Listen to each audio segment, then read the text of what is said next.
আসসালামু আলাইকুম। যাদের দাঁত ক্ষয় হয় বা অল্প উত্তেজনাতেই পানি নিঃসৃত হয় তাদের জন্য খুবই গুরুত্বপূর্ণ আজকের ভিডিওটা। গতকালকের একটা ভিডিওতে একটা ভাই কমেন্টস করেছে যে ভাই, ধাতু নিঃসৃত হলে আমরা কি করতে পারি। তো তাদের জন্য এই ভিডিওটা। আমার সামনে আপনারা একটা তুলসী গাছ দেখতে পাচ্ছেন, এই যে।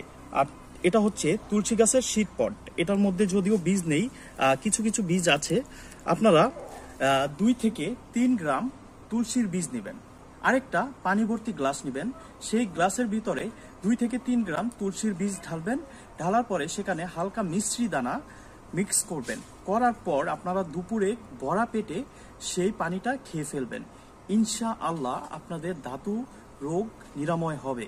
সেটা মেয়ে হোক বা ছেলে হোক, দুইজনের ক্ষেত্রেই এটার কোনো সাইড এফেক্ট নেই। ভাই, আপনাদের উপকারেই আমি ভিডিওগুলো বানাই। আর আপনাদের যদি উপকারে এসে থাকি, আপনারা একটা লাইক, কমেন্টস এবং ফলো দিয়ে রাখবেন আমার পেজটাকে।